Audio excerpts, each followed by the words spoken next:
How you doing? Great! Hey! Okay, we're going to do a Mexican wave. Well, let's not call it Mexican, because that's not allowed anymore. We're going to do a communal wave. Let's start over there. You're starting the wave in the row over there. There's a nice young chap I met in the toilet with blonde hair over there. Please don't jump to conclusions. We're both there for normal reasons. You're going to start the wave. You ready? Okay, hands up now. And then... Okay, we're going to go out. We'll be back in 5 minutes. Well, good afternoon, ladies and gentlemen. I don't know if you've met this gentleman before, but let me introduce you. My name is Duncan McAlpine, and I would really like to thank you all very much for coming to the London Super Comic Convention 2014. We're in our third year and going from strength to strength. This is the panel highlight of the day. I have two impossibly talented gentlemen on the stage. Please welcome Mr. Ian Churchill and Mr. Jonathan Ross.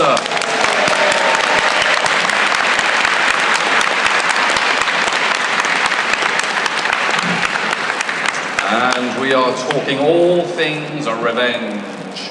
Not necessarily revenge as served cold as it by warmongering Klingons, but revenge, comic book, as written by Jonathan Ross and drawn by the very lovely Ian Churchill. So, let's start. Gentlemen, yes, the first question is, how did you guys get together and talk about and bring about revenge?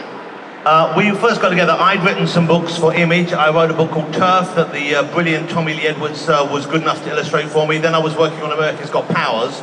And Eric Stevenson, the big boss, or one of the bosses at Image, it's fairly democratic. You know, they don't really have bosses as such, but one of the people vaguely in charge there, he suggested I might like to work with Ian. I only knew Ian's work, I knew of him vaguely from the Marvel work, but I really loved Marine Man. Do we have any Marine Man fans out here?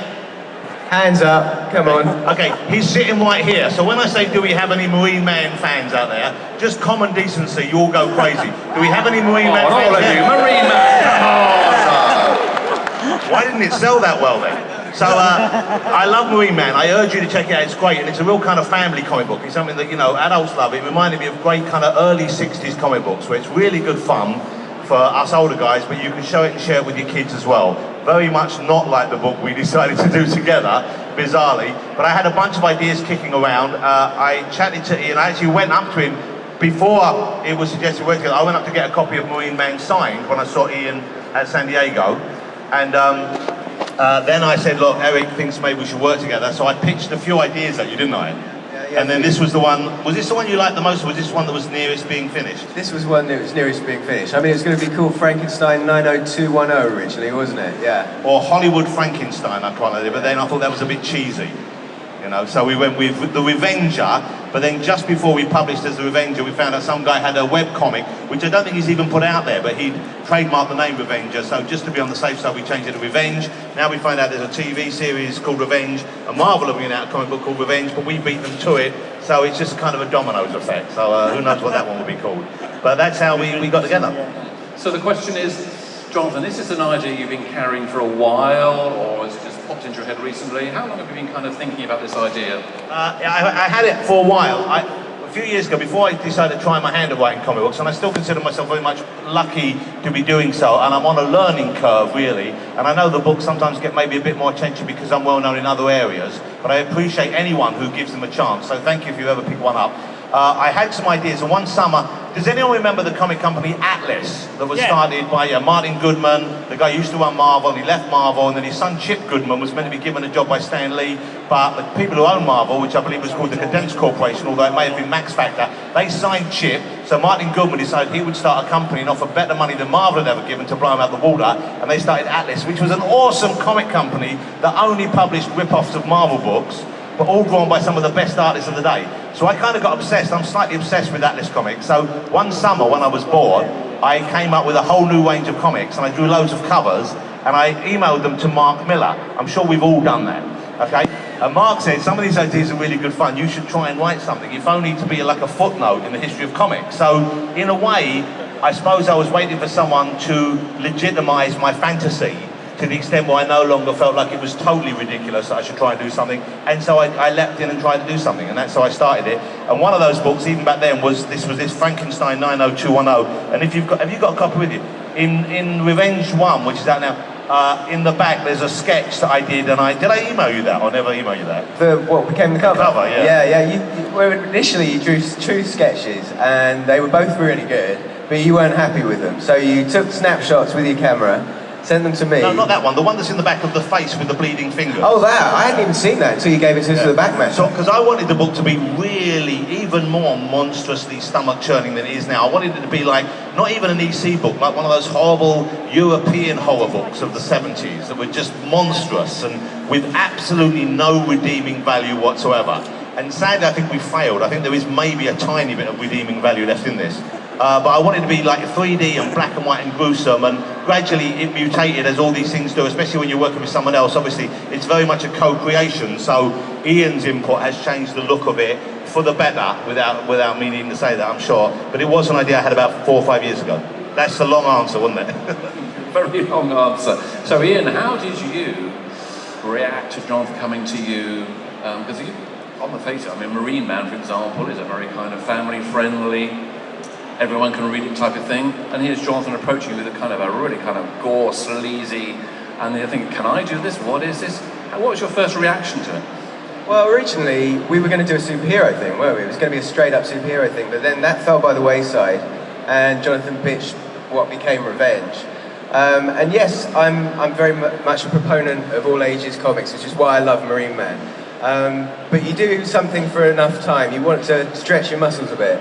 And creatively, an about turn was just what I needed, really. It was flexing different muscles that I hadn't used for a long time. And Revenge is such a visceral comic that I wanted to try a different style as well. So it's not quite like the DC or Marvel style that I use, where it's all chiseled jaws and everything. It turns out I really like drawing old people that are screwed up, you know? It was a real challenge as well, because Jonathan set it mostly in real-world places. It's very grounded, and you work for Marvel or DC, and it's all very fabricated stuff. Gotham City doesn't exist, so you can draw it out of your head. But when something's, for instance, set at the Ivy Restaurant, it's got to look like the Ivy Restaurant. Because Ian's cursing me, because in the final book in the series, something really unpleasant happens at the Golden Globes. And I wrote a list of people who are in the audience at the Golden Globes. I don't want to spoil it for you, but something horrible gets dropped on Robert Downey Jr.'s head. But of course, they have to look like those people. So poor Ian is just really hit, because normally you draw a face, you draw the same face. I'm making it sound easier than it is, I'm sure. But when it's really got to look like George Clooney and Angelina Jolie, it's a bit of a nightmare. So I don't know whether you'd rush into doing that sort of thing again. I put that off right till the end, that one. Did I answer the question? I can't remember. I think you answered the question. So Jonathan, clearly, Revenge is entirely autobiographical. I did start writing a book, which wasn't autobiographical. I started writing a book about, and I might still one day do it, about a talk show host with too much money who gets bored and decides to spend that money on a real-life Iron Man suit. Okay? So, and then I thought, okay, this would be quite funny. We can make it, and just to put people off the scent, we'll make it Jimmy Fallon. Okay? And he's like really useless. He's the worst superhero you've ever seen in your life. But there are kind of some semi-okay superheroes that bail him out. And everyone thinks on his talk show he has a lot of the big stars, and he's always trying to shift emphasis. So people are trying to guess who this guy is with this Iron Man suit, and he's always trying to blame other people. So like if he has Sylvester Stallone on, he tries to drop hints in the interview that it's probably him. So that kind of stuff going on. But I didn't pursue that. I've never put anything too autobiographical in there. There might be stuff in there which comes from me, and I'm not sure, because I described that, and if there are any children here, cover your ears, but I described a lot of the, shall we say, sexual content in the book, but not that explicitly, and sometimes the pages would come back, I'd start crying. It was, I mean, what you all lies, all lies. I'm even saying to him, please, can you make that just a tiny bit less graphic? I mean, once again, children cover your ears, could you just, not show the full strap on? It was stuff like that I was saying. We have these very strange conversations. I don't know, his wife doesn't know what our relationship is, because she overhears stuff and there's no real explanation for them. And interestingly, you do a bit of artistic chores as well, illustrating a cover. Tell us about your drawing talents. Well, it was Ian's idea. Ian said I should maybe try and draw a cover, because I sketch all the time. I'm sure all of you who are comic fans, we all love drawing our favourite characters, and that's, when I was a kid, my dream was to be a comic book artist, but I never would put the work in. So I can draw reasonably well, but I couldn't do a professional job. I can't do perspective, for example. I can't do strap-ons. You know, all those essentials that you need if you're going to work for Marvel or DC. And so I couldn't really do that. But I'm working. Ian's trying to encourage me to draw one of my ideas myself. I'm doing TPP. I'm doing a thing at the moment, which is. Have you got? Can you come? I've got here. Come on the camera. I'll show you it. I brought this in so Ian could help me. This is the character I'm working on at the moment. Can you zoom in on that guy? There you go. It's a 50s American hitman who gets trapped in the body of a tiny tiki souvenir.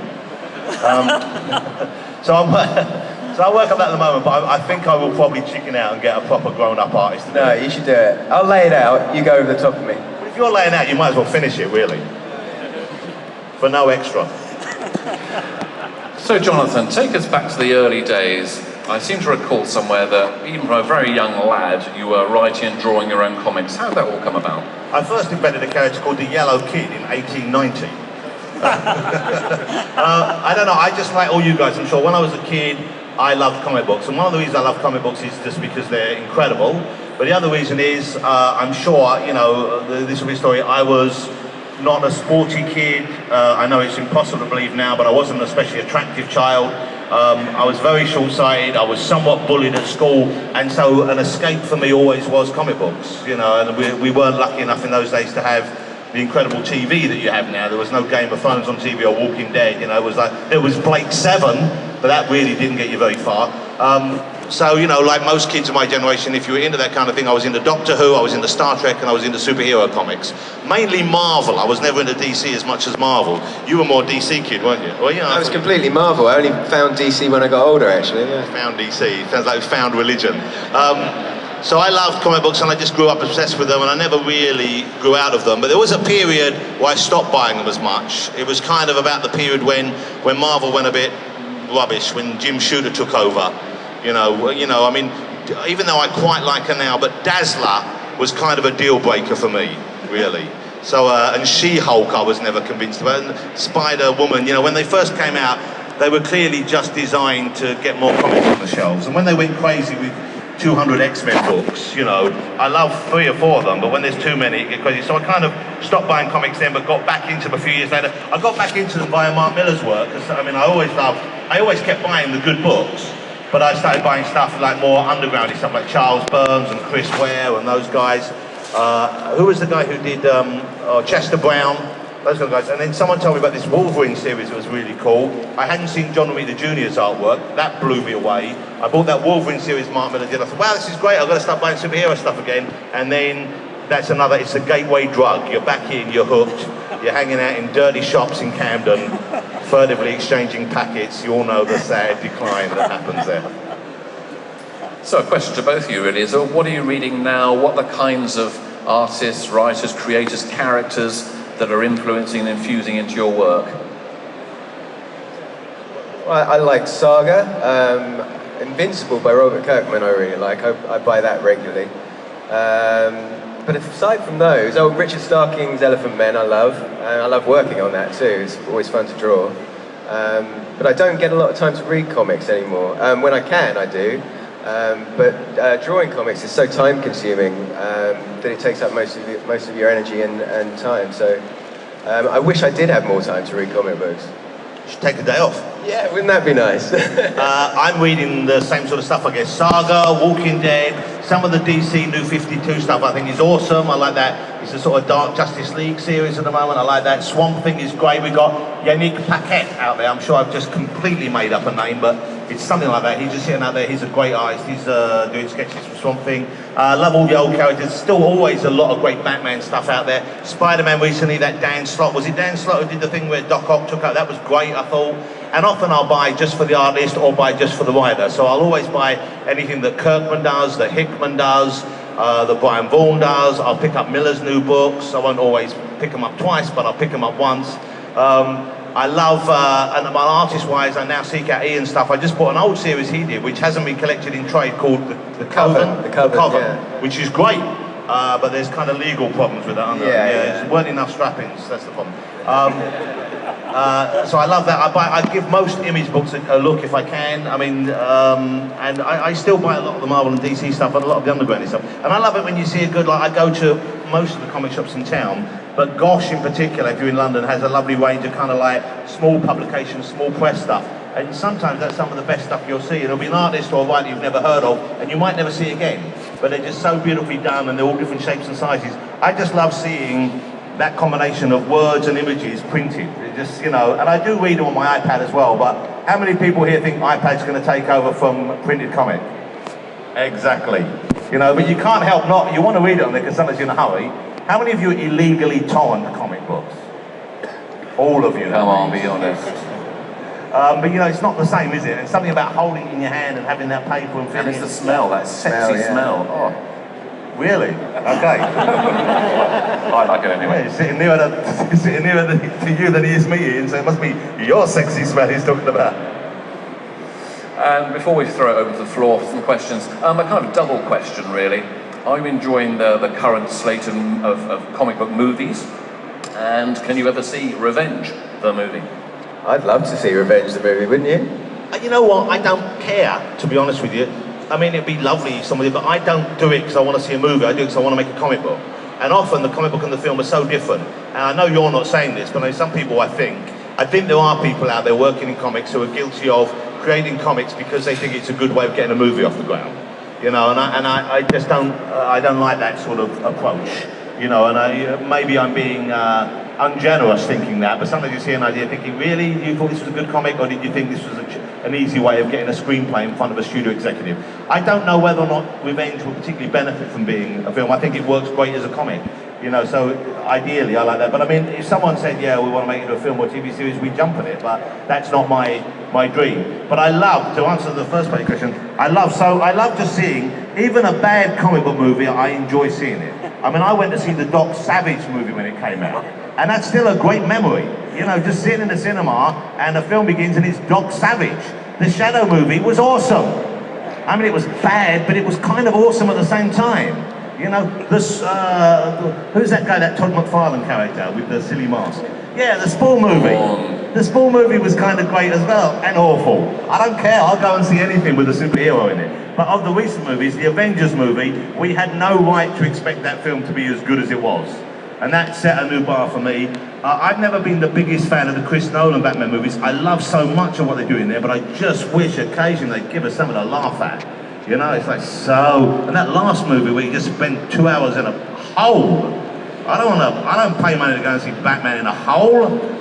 You know, that was a bad choice. I'm bad, I want to kill you. That was a bad. I didn't see Batman, and I couldn't understand the other bloke. What kind of movie is that? So I'm looking forward to Ben Affleck as Batman. Yes. There you go, fanboys. Yeah. Can't wait for that. I believe the new X-Men movie sounds like it's going to be great. I've seen some of the script. I know what, because my wife helped out on that. And my wife is obviously the talented one in the family. Let me get there first before you all do. But that looks like it's going to be great as well. I've heard that, I didn't see it, there was a screen tonight, but Winter Soldier, everyone was knocked out with Winter Soldier. And Brubaker's such a great comic book writer, so I can't imagine how they could possibly mess that up anyway. So I'm excited about Ant-Man. I've seen Edgar show me some of the footage for Ant-Man. Ant-Man is going to be incredible. Ant-Man's going to be the one. So they're all, you know, we're lucky to be fans at this time, I think. Although part of me, I'm sure like part of you, feels like other people, oh, leave us alone, it's our stuff. You're not allowed to like the Avengers, go away, you know. I've been here much longer than you. I own the Fantastic Four movie that Roger Corman bought out. So, you know, but we've got to let other people in. Because if we don't let other people in, we won't get all this great stuff that's coming our way. I think it's time to open the floor to questions. So we'll try our best to run around and get a microphone to you. Green Arrow, over there. Come on, any man who comes wearing tights to a convention, he goes first. You're right. I think your quiver's making the mic go funny. Yeah, no, some of this. Question to either of you. You touched on sort of things that you tend to read more than others. Is there something you tend to collect more, or do either of you have like a favourite superhero, or either Marvel or DC, dare I ask that? Marine Man's my favourite. I know I'm biased, but you know, yeah, Marine Man. Marine Man. That's my favourite character. Well, you can't I created your own character's your favourite. And I will. You're as bad as Ricky Gervais. You can't sit there bigging yourself up like that. Have a little bit of self-respect. All right. Apart from Marine Man. Apart from Marine Man, probably Superman and Captain America. They were always my favourites. Superman, I've never got Superman. I mean, I read him sometimes, but he's he flies. That doesn't work. Spider-Man, Ditko period, Spider-Man, early when I'm more the period than the character, but I love, when they get Spider-Man right, Spider-Man's great. I'll read any comic if it's in a good phase. I think every comic character I've loved, there have been periods where I thought this is the greatest comic series ever, and there's been periods when I thought this is the worst comic series ever.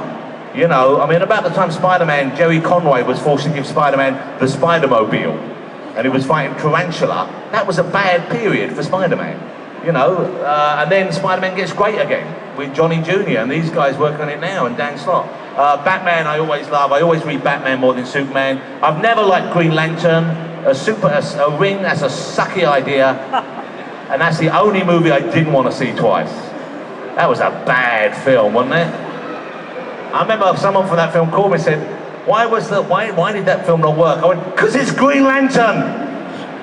But I like, you know, I will read almost any comic as long as it's well written and there's so much good stuff out there at the moment, you know, really we are spoiled. But and if you're not giving the indie guys a chance, and you're mainly Marvel and DC, do pick up some of the Image books. They're not all great, but some of them are just incredible. I'm sure most of you are reading Saga, but Saga is just a wonderful thing. You know, really great read, and so's Thief of Thieves I enjoyed recently. Walking Dead still is growing great. Savage Dragon is a great book. If you like early period like Kirby and Lee Fantastic Four, and you like early Spider-Man stuff, Savage Dragon is great fun. You know, there's a load of really great books out there. Another question from the floor. Here we go. Hi, Jonathan. How you doing? So you said that it's been a bit of a learning curve for you. So the question I wanted to ask is, what's the main thing that you think you've learned now as a comic writer? I've learned probably 2 or 3 specific things. One is not to overwrite, which I look back at Turf, and I'm very proud of Turf. I was very proud of the book, but Tommy Lee really had his work cut out of work, and some of those pages, I mean, I can't remember who, it's either Neil Gaiman or Alan Moore came and said there should never be more than like 35 words in a balloon, and never more than like 2 balloons in a panel. And some of those pages I had like, you know, 1,000 words on a page. I mean, it was like a novel with some pictures trying to get through underneath. And there was no real need for that. You know, I was mistaking, I think, a certain kind of, as you perhaps noticed, I quite like talking and I like words, and so I would sometimes overuse just the sheer volume, not in terms of skill of the words. So I've learned to pull back on that and rewrite. But the main thing I learned this more from America's Got Powers. America's Got Powers, I liked a lot of it, and I think Brian did an incredible job, but it kind of meandered. And it meandered because I went to him with a plot initially, then when he threw some ideas in, I tried to make it fit those ideas, and then by the time we got to doing it, I'd kind of forgotten what I originally wanted it to be. So it was more of a kind of a ramble through the idea rather than a focused, controlled idea. And with comic books, they're a bit like movies in that you only have a limited amount of real estate. If you're making a movie that's 100 minutes long, every scene needs to serve a function. You know, every moment needs to either advance character or plot or something. So I'm trying to put that kind of technique into what works. So I'm basically trying to tell a story better. That's the learning curve. Trying to write better. I know, you know, a lot of you guys out there write, I know, and I'm sure you struggle with the same thing. You come up with an idea, you think, this is the greatest idea anyone's ever seen. And then you try and write it and you think, I've forgotten what I'm trying to say here, or what the character should be, or who. So it's, you know, it's hard. But I'm very much enjoying the challenge. Ian, I should ask the same question of you, really. This is your 20th year in comics. 22nd, actually. 22nd year in comics, I do beg your pardon. So how do you think that you improved, got better, and indeed is Revenge some of your best work so far? I think it's some of my best work in that particular style, the really detailed style. I mean, my natural style is a more cartoony style, and when Jonathan was saying he got out of comics and then something drew him back in, for me, it was Todd McFarlane's run on Spider-Man. Because he drew in a very cartoony fashion, and that really spoke to me. It made me think I had an avenue to pursue in superhero comics again. So I had another crack at it, and managed to be lucky enough to get in. And I kind of was, again, lucky enough to work straight in on the X-Men and learnt as I went along, and I learnt on the job. And I think I've gradually been getting better and better as I've gotten older. but I've been getting further and further away from the style that I naturally draw in. So when I had the opportunity to do Marine Man, I jumped at it, quite frankly, because I love drawing all ages stuff. I love drawing in a kind of Disney-esque kind of way. But then having done that and getting it out of my system, the chance to do Revenge was a completely different style altogether. So I've really enjoyed it. It's really, like I said earlier, stretched me as an artist, I think. I hope that answers the question. Good answer. Okay. We may proceed to another question from the floor. So, can we hand the microphone around to kind of spread it around as much as we can? Somewhere at the back there. Just be decisive. Here we go. Grab someone. Hello. Okay, cool, it works. In Turf, you played around with gangster and vampire mythology, and sort of did a nod to those type of films. And in the second one, you did more reality show type stuff. What sort of nods are in Revenge? What sort of... Revenge is meant to be a really kind of horrible, cheap 1970s movie, really, in my head. It's the kind of thing, it wouldn't have even had a big name in like Charles Bronson. You know, there were a series of pulp novels at that time, which I very much enjoyed, like The Exterminator.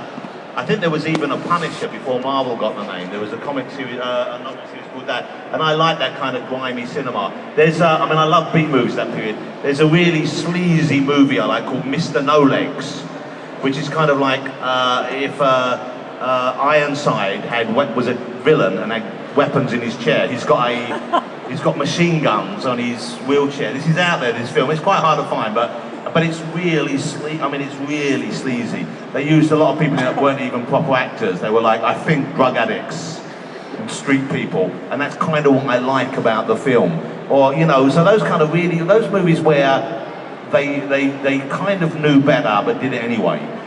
You know, they're the kind of movies I really like from that period. So I wanted to feel like a movie that you would watch and you would only share with some of your friends. That was the idea, really. But there's no grand statement or subtext. I'm not trying to say anything, I don't think we are anyway, about the human condition. You know, we just wanted it to be sort of, yeah, vicarious, pulpy fun and gratuitous, but in a fun way. Because I like things which are gratuitously violent and sexual sometimes. I think there's a place for that in adult entertainment. And for children too. Ian, I should ask the same of you. What are your kind of favourite worlds that you like to inhabit? Universes that or time periods in history that you like to kind of set your characters in, if you haven't done so already, for the future? Worlds of Ian Churchill. Create your own stuff, you mean? Well, Marine Man, originally I was going to set in the 1950s because I was so enamoured with an old movie called Underwater with Richard Egan and, was it Jane Russell, I think? It's very good. Looking back on it, it's not so good, but like everything in life, you look back on it with rose-tinted spectacles, don't you? But yeah, initially I was going to set it in the 1950s just because I loved that film. But I haven't really done enough create-your-own work yet to really play around with different genres and settings, really. Everything's been modern-day setting, with the exception of Revenge, I guess, which has been thoroughly good fun, I must say. Jonathan's written some far-out stuff, and it's really given me lots of things to tackle which I never thought I would in my career. I think that's a diplomatic way of putting it, isn't it? And originally I think you had Jack Palance as the inspiration for the lead character. There were two actors I had in mind. There's a guy, Jack Palance, who I'm sure many of you know, but there was another actor called Henry De Silva, who made a movie called, I'm not sure whether it was called Johnny Staccato or Johnny Cool. He's another one with like a sharp face, and he grew old and made movies. He didn't get as old as Jack Palance, but I like seeing those actors still making movies when they're old. I mean, I love the Expendables movies because I like seeing Sly on screen still. You know, I like seeing those action guys still doing that kind of stuff. So that was sort of the inspiration. In fact, you really liked the veins on Stallone's arms, didn't you? I kept saying to him, you've got to put more, they're meant to be really old. He initially was drawing everyone looking a bit too glamorous. I said, he's got to be old and weird looking and gnarled like an old tree. You know, and he's got to have more veins and more droopy bits. And if the bits aren't droopy, they've been artificially tightened. So you've got to suggest that somehow. So, you know, we were just, but I like that kind of thing. I mean, as I get older and slightly more grotesque, I find other grotesque people more interesting.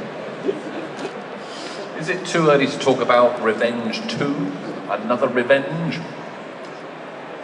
let's see how people take this one, I think, first. I'm not particularly keen to rush back to do the same things because I like doing new things. I mean, I did write a sequel to Turf. I had it mapped out. I had a mini sequel I was maybe going to do, and an idea which was I thought was a good idea, because the first one takes place and it's just after the Second World War, and there's alien technology, and I thought what might be cool is during the Second World War, if that alien technology has been hidden away here on Earth, but obviously now we've got a war going on, so the OSS or the American government want to get hold of this technology, and so do the Nazis. So you have a reason to move it on, and you've got a character who's about to be born at the end of the first book, who's half human, half vampire, who would have been heading for puberty then. So he'd be at an interesting stage where he's beginning to find out who he is and what he is, and would also be a useful pawn to people in a kind of, you know, global power struggle. So that seemed to make sense to maybe do that, but I probably won't ever get around to it. But I've got too many ideas for other stuff that I'd like to see and try and hack away at before I went back to some of this. But I'd love to work with Ian again, only after he's done more Marine Man, because I think the world needs more Marine Man in it. So he's kind of promising me he's going to do some of that first, and then we'll do maybe one of my other ideas after that. Sounds like a plan to me. Another question from the floor. Let's see now. Here we go. At the back there somewhere. Here we go. All right, Bridget. I was just wondering, this is you kind of touched upon it, but this is a huge Jonathan and Ian. Whenever you decide to create something like the creative process, how do you think, has this been done before, or do you just kind of look to your wife and go, I feel like I'll write about something about killing people, throw a few strap-ons in there and stuff, and go for it? I tend not to bounce my ideas off my wife because A, she's a professional, so she'd probably charge me, okay? And B, you know, I think you've got to, I do believe you've kind of got to write it for yourself more than anything else. I think if you try and second guess what other people might want, and you know, there are always themes, people out there have ideas, and there's only once I had an idea which was so close to an existing idea that I had to abandon it. I wanted to write a thing that I was going to do with Tommy Lee about, it was following the henchman to a supervillain. And he was having a really shitty day, and the supervillain he was working for got called by the superheroes, and he was out of work, and he was going to try and go straight, but he got lured into working for another supervillain group. But they'd been rivals, and he'd shot someone in the arse who was a henchman for that supervillain. So even though he was invited into the group, there was bitterness within the group. So I was going to do this book, and I was going to call it Hench, and then someone said, you know, there was a book about supervillain henchmen called Hench, came out about 3 years ago. Now, it was a very different idea, but it was close enough in the same realm for me to think, okay, that's been done and I won't do it. So I might put some of the ideas I had elsewhere at some stage, but I stopped it. But normally I don't worry about that too much, because I'm sure any of you who might know, you know, coming up with the idea is a tiny part of the process. The real hard work begins when you sit down to write it, and the harder work is trying to finish it, and then you go back and rewrite it. So I'm never too worried about whether it feels like it's the same thing, unless it was really carbon copy. But most of my stuff isn't. I know my ideas are kind of strange normally, and you know, even that idea I've got about the fantasy book, I've got an idea about something that happens in the real world and inside a fantasy book, and that's kind of a trope or an idea which has been explored elsewhere. But I think there are so many different ways and so many different reasons for dealing with that kind of an idea that it wouldn't bother me. But I wouldn't, if it was aimed at me, I wouldn't throw it past Jane. Jane did help me out once. I got stuck in about book 3 of America's Got Powers, and I couldn't remember why I'd done something, and I was panicking, and I said, oh my God, you've got to help me, I don't know what to do with this thing. And she said, okay, well, and she's very logical and focused, that's why she's a great screenwriter. She said, well, what are these people hoping to achieve? Why are they doing that? What are these guys hoping to achieve? And by the end of the afternoon, I'd gone from feeling like I should run under a bus to spare myself the shame of putting this book out there, to actually beginning to rehearse my acceptance speech for the Icelands. Okay? You know, so she really talked me round. So sometimes it is good to bounce an idea off someone, but I think ultimately there are techniques, I'm sure, that we could all remember for writing which would help us through, which is, you know, normally a successful story, not exclusively, but it is, here's the character, and this is what makes that character interesting, and this is what this character's trying to achieve in their life. And these are the barriers that are stopping that character. And if you've got those sort of elements in a story, normally you've got a good kind of basis to build your work upon, I think. Another question from the floor. How are we doing? Lady there we go. Deadpool's in the house, everybody. Respect for Deadpool, come on. Lady Deadpool.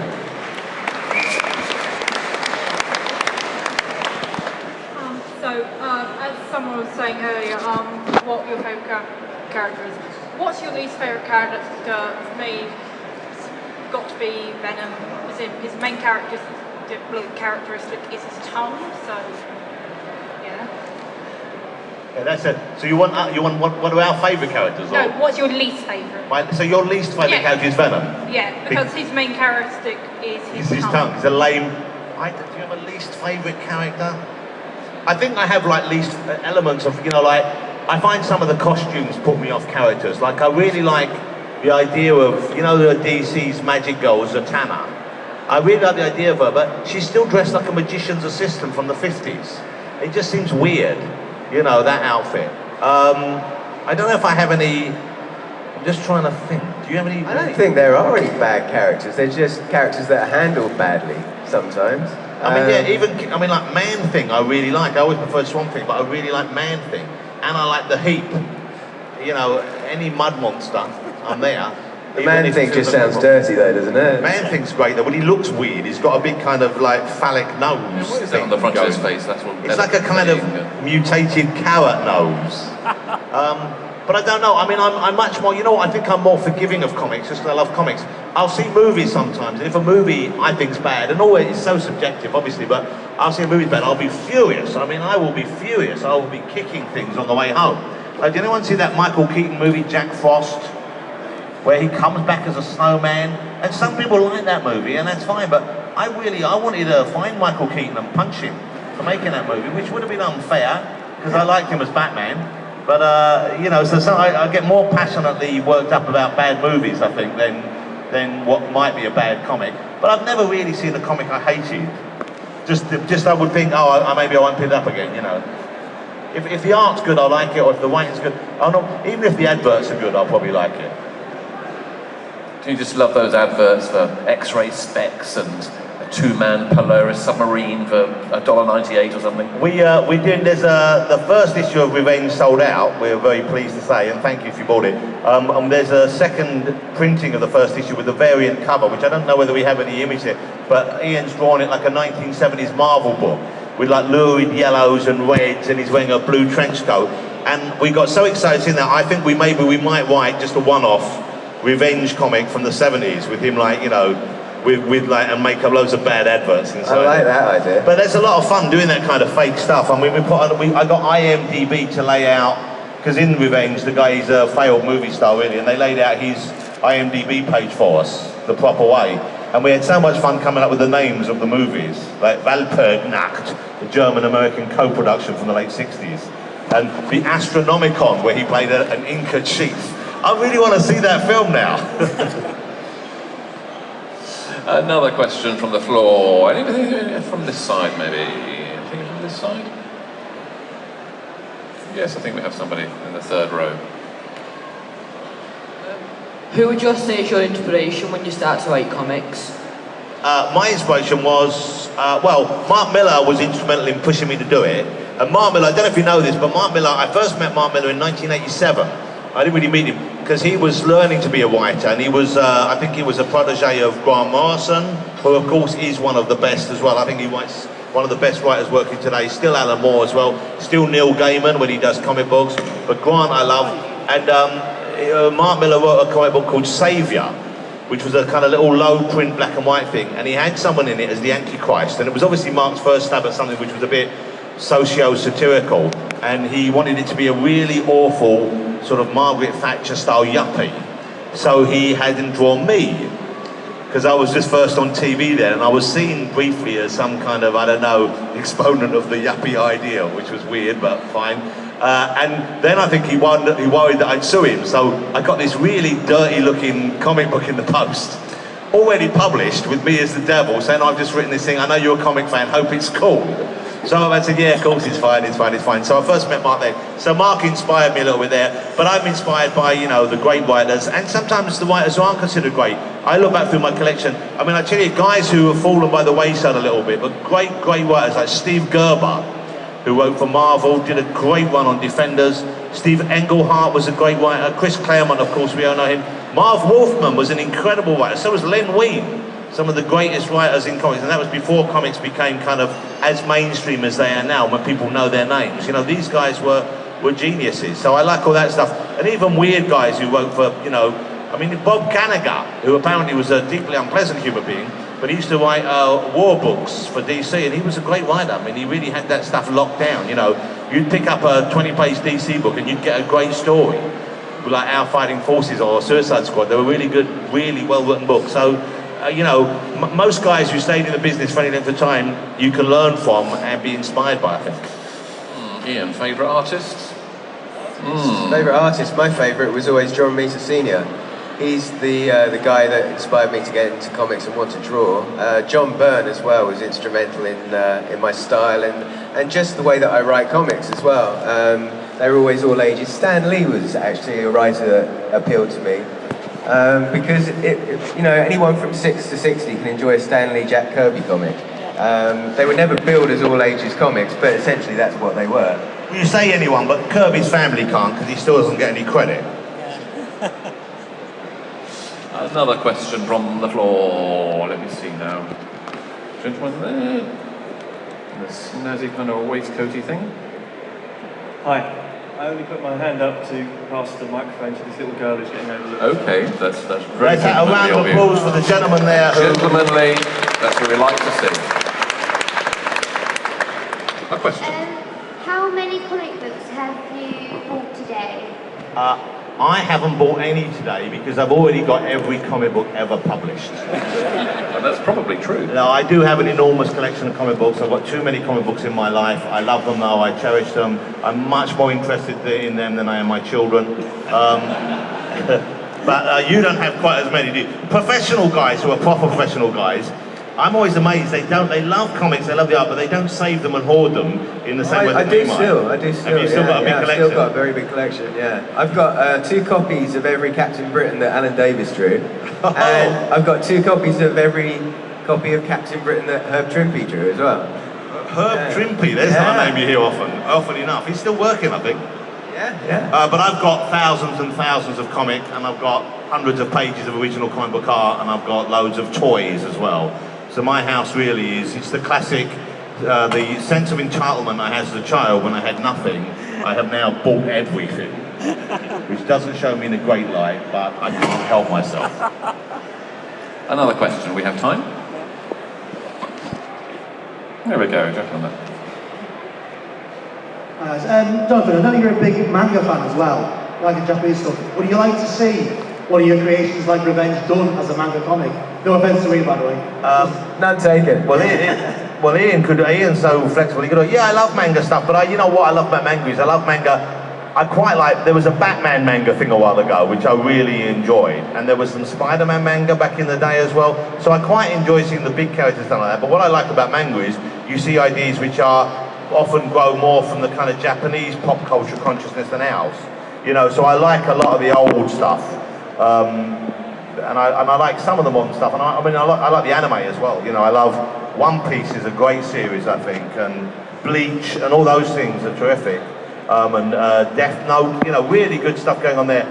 But sure, I'd love to see, you know, I like seeing manga-style versions of American and English characters, but I really love going there to find the pure Japanese experience as well. Yeah, I've seen the Star Wars manga with lots of blood and that stuff, sort of thing. Well, I'm glad you enjoy it. Great costume, by the way, as well. The Riddler, ladies and gentlemen, right there, the Riddler. Edward Nygma. Quick question from me. Are your kids into comics? No, not really. My boy, I mean, they'll read them a little bit. No, they quite like some comics. They like comics that have come from elsewhere. They love Adventure Time, which is a great series, of course. And the Adventure Time comics are great. They do read sometimes they read some of the manga and stuff like that, and they'll occasionally read Marvel and DC stuff. But they're more into, like, my son is more into video gaming. And video gaming, I think, fills the kind of hole in his generation's life that comics filled in mine. You know, they're much more into that kind of culture than that. But they like them and they're aware of them, and they quite like cosplaying when we go to San Diego. They like doing that. I don't know what they're going to be this year. Last year, my daughter, one was Princess Bubblegum, and the other one was Marceline from Adventure Time. And my son just goes as some cool game character that kills people. this is a terribly bad story. I was at San Diego a couple of years ago, and I was just wearing my normal clothes, right? I was wearing quite a smart jacket, I think it was Armani. I had a beard, I had a camera around my neck, I was wearing smart trousers. There was an inoffensive, by my standards, a very conventional outfit. And the guy said, can I have a picture? And I assumed he knew I was from England. He was an American. I said, sure. So I did some sort of pose for the camera. Then about a week later, I found this magazine. It was called Geek or something. And he didn't know who I was. It was nothing to do with me being well known in England. It just said I was in the list of the worst cosplayers. and they put bad hipster. And that was my regular clothing. Another question from the floor. Let me see now. Let me see, right at the back there. Is that possible? Can we get to Mr. Wolverine? Do you get annoyed when writers for films change the storylines that were in the comics? For instance, Dr. Octopus killed George Stacy in the books, but in the film he was killed by the lizard. Do little things like that annoy you?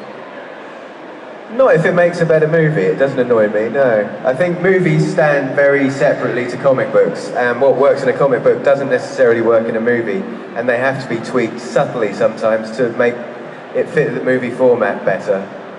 That didn't bother me particularly, although I hated the way the lizard looked in the movie. I mean, that's what annoyed me, is he looked like King Koopa from Mario Land or something. You know, there was that Super Mario Brothers movie, which, by the way, was good. So I didn't like the way he looked. I liked them to look like their characters. I mean, I loved it in Thor when you saw the Destroyer, and it looked like Kirby's version of Destroyer. And as a fan, that excited me so much. So I don't like it too much when they change costumes. But in terms of the narrative or who does what to whom, I'm not too bothered really. I mean, I preferred the ending of the Watchmen movie as a movie to the comic. I think the comic ending would have probably looked silly on the big screen. So I thought they made the right choice, but a lot of fans didn't like that. And I can understand where they're coming from, but I didn't have a problem with that. You know, sometimes I do. I mean, you know, some of the stuff, you know, when they change it too much, I mean, like, if what I've heard is true about the FF movie, Sue Storm and Johnny Storm aren't brother and sister anymore. One's adopted, and that seems a bit weird, and the relationship, I mean, I didn't like the FF movies anyway much. You know, I like them being made, but I would rather have seen Galactus as Galactus than just an angry cloud. You know, if you want to put an angry cloud in, just make up your own angry cloud and don't call him Galactus. You know, it would have been just as fine if that's what you want to do with it. So I think if they are going to use the characters, I would like it if they stick to the way they look at least. And if they are going to change them substantially, they might as well change the name. But in terms of if something like that happens, that doesn't bother me personally, no. You preferred the Watchmen ending, didn't you? I preferred the Watchmen ending, yeah. And I love the Captain America movie. That's my all-time favourite superhero movie now. Even better than the Avengers, in my opinion, yeah. Each to their own, eh? Avengers, okay. Hands up if you thought Avengers was better than Captain America. Well, you're all wrong. Sorry, I think that carries it. That carries the vote. No, I don't know. It's about 50-50 probably. Hands up who just doesn't care. Yeah, you see, that's come on. That's it. They're the Lib Dems in the audience. Is there a movie, a comic book movie you'd like to see? I mean, we haven't seen Wonder Woman yet, or is there a character you'd like to see? Mr. A. Yes. Half of you don't even know who he is. Mr. A. Or The Question, who was kind of reinvented as Rorschach by, and let's face it, that's everyone's favourite character in Watchmen, the Psycho. So that's who you want to see. But Mr. A, I'd love to see a Mr. A movie. Yeah. I think there's probably only about 12 other people on the planet who want to see a Mr. A movie. And one of them isn't Steve Ditko, he doesn't care. But I'd love to see that. Blue Devil, probably, from DC. That would be great. A Lobo movie would be cool. A Lobo movie might be good. Another question. Well, we have plenty of time. Well, 10 minutes or so. Hello. Yeah, I'm just wondering, you mentioned earlier, hello. You mentioned earlier on about people making comic books because they just want to make a film, really. Is there any sort of film you think could continue as a comic, a great comic, with stories that still need to be told? And would you like to do that with any films, personally?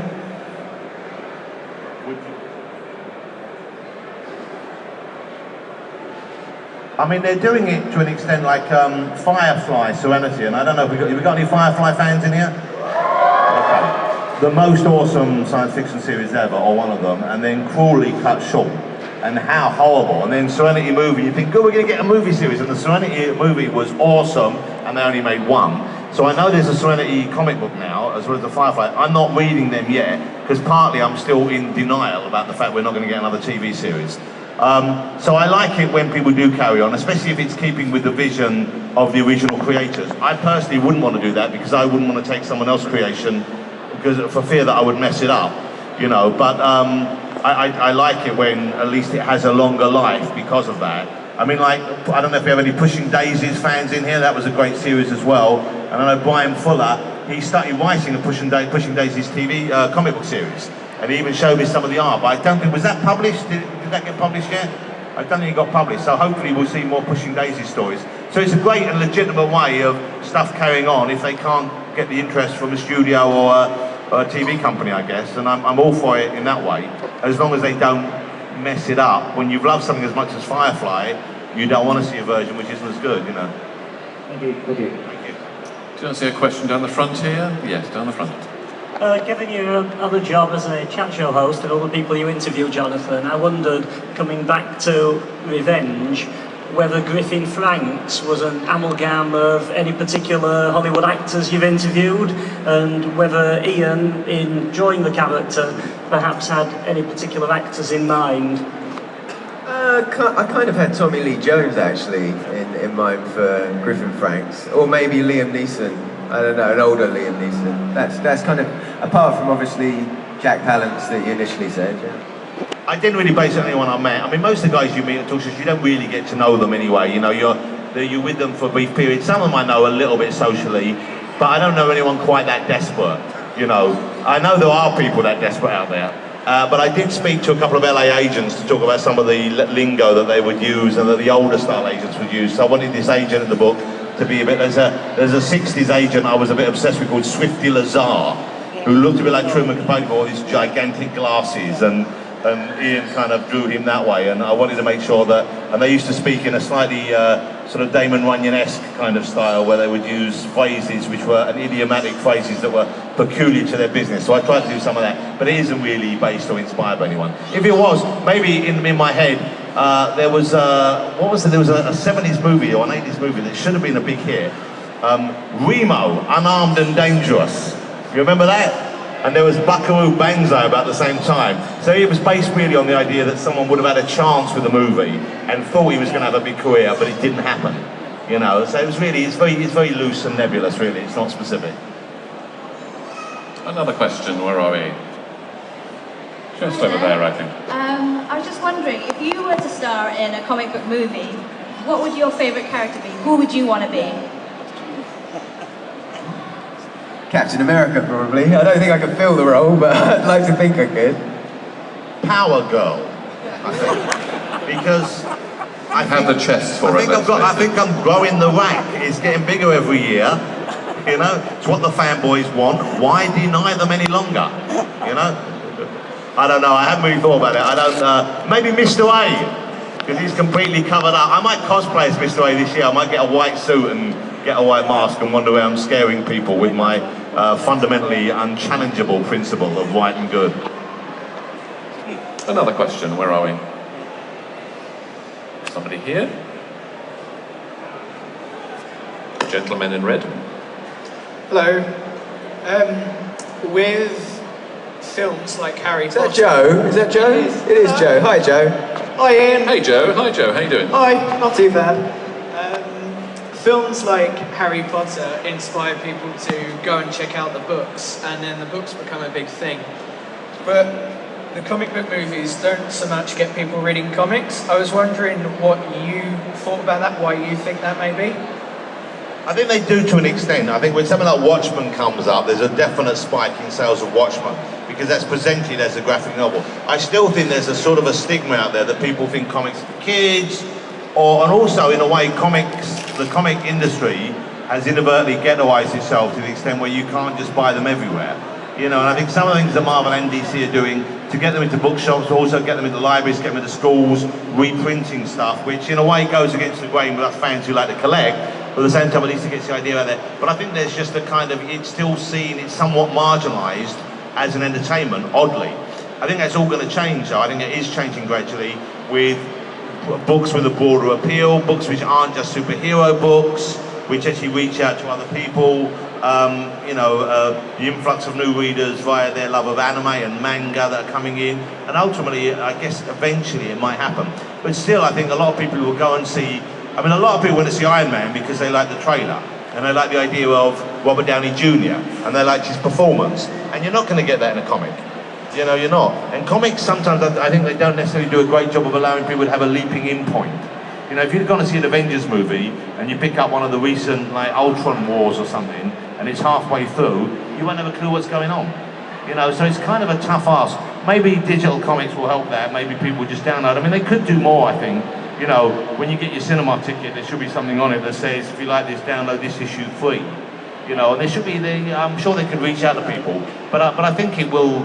I think comics will grow in their readership again, and maybe get back halfway to what they used to be when Batman would sell 1 million copies, you know, it's because it was on newsstands. But that would be the key, really, is finding a way to get out of newsstands. But it's a weird time, you know, magazines are dying out left, right and centre, newspapers are trying to leap over to digital. No one quite knows what the future holds. I'm pretty sure they'll never die out, though. That's something, even if it's just like, even if we're just printing our own one of like 10 copies and handing them out, there'll always be comics. I think we've got time for one more question before we do a little bit of a quiz and a prize. One more question from the floor. Let me see, over this side somewhere. There we go, in the front row. By the way, we're going back over. We're signing some more books here. So if you have a question that we didn't get to, and we apologise, come over and grab us, and we'll try and check you over there if you want to come over afterwards, guys. What do you think the best movie based on a comic is? Well, I've said it before, Captain America. I think that is the best movie based on a comic. For me, at least. I always loved the original Superman movie with Christopher Reeve for a long time, and that was my long-standing favourite movie. I'm going to say the 1960s Batman movie. That was great. With Adam West, where they went up against the United Nations, and that's how the United Nations should be. Everyone wears a hat from their native country around the table. So you can immediately identify what country you're talking to. Like the Moroccan guy had a fez on, you know, that's how I'm very disappointed whenever I see real life pictures of the United Nations. They're not all wearing hats from around the world, which seems to me just common sense, that would be a rule. So that's still my favourite, because I love those Batman movies, were great, you know, and I quite like, you know, even the Incredible Hulk movie with Lou Ferrigno. I quite like that, you know. As I said, I'll watch almost any superhero movie. But check out, you probably haven't seen, have you ever seen the original Batman from the TV series in the 60s? Well, you should check it out. Check out the movie. I'm sure you can get it on DVD. It's good. I mean, it's not, you know, it's a bit darker than the new Batman movies. It's a scary dystopian view of the world. Batman dances like that. That's great. Now look, just before we go, those very kind people, Comic Heroes magazine, have come up with a variant cover of their Comic Heroes special edition, which I'm sure that Jonathan and Ian would sign. So maybe we need to get a couple of prizes going here. So we need a couple of questions, guys. Guys, for the audience, can you come up with a question to the audience that they can answer to win a prize? Well, before we do that, who drew the cover? Because that looks like the face looks like Carmen. Looks like Ed McGuinness to me, but not quite. Andy, do you know? All right. Oh, so a question from the audience. Yeah. So let's come up with a question. Ian, do you have a question for the audience? Think of a comic-y quiz question. Oh, you put me on the spot now. Maybe like a real name of a Marine Man or something like that. Something obscure or no? Not too Why don't we do one for the the over 20s and one for the under 20s? Okay. You know, so that kids have a chance. It's difficult. No, you go first. Okay. Yeah. What was the name of in Marvel's in Marvel's Man-Thing? What was the name of the scientist who was turned into the Man-Thing? Oh, I think the gentleman at the front there. Yes. Theodore Sallis, Ted Sallis. Dr. Theodore brackets Ted Outstanding, Sallis. outstanding. A round of applause for some very obscure knowledge there. Very, very good. Just out of interest, do you know the name of Marvel's zombie before he became a zombie? Simon Garth. It was Simon Simon Garth. There you go. Just showing off. One final question: do you have a life? No. Answer probably not. What was the real name of the Blue Devil? Real name of the? Blue Devil. Real DC's name of the Blue Devil. Ooh, an obscure DC character. Quite obscure-ish. Is there an answer there? Better get this right, you're on the spot now. I might get it wrong, but I'm going to say Dan Cassidy. Is the right answer. Oh, well done. Outstanding. We've got time for one more, I thought something. Let's do an easier one. This is only for the younger people in the audience, okay? How old are you? Okay, one of those kids over there. Let's ask this little guy yes, here. the younger people in the audience. Don't mess this one up. You're 10. You are 10. Okay, you win. Okay. 10 is the right answer. That's correct. Oh.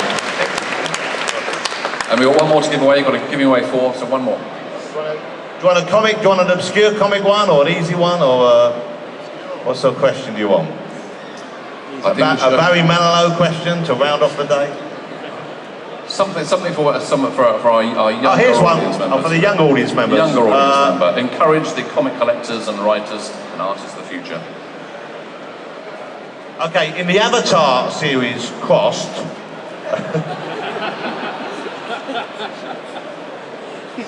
Can we think of what are the kids into these days? what about a Deadpool question? All kids love Deadpool, don't they? Everyone loves Deadpool. Ask a you know more about Deadpool than me. You love that. You drew Deadpool. Oh yeah, I did draw Deadpool. Presumably you know something about it. Yeah, forgotten that. What is the main power that Deadpool has? Main power of Deadpool, a young audience member. Okay, we had this guy here. You've already won one. You can't win two. We got him already. Okay. A young audience One of the guys person. in the front over there, yeah. Main power of Deadpool. Healing factor. Is the right answer. That's the right answer. We have a winner. That's so good. Ladies and gentlemen, please let me have it large for Mr. Ian Churchill and Mr. Jonathan Ross. Very kind. Thank you. Thank you very much.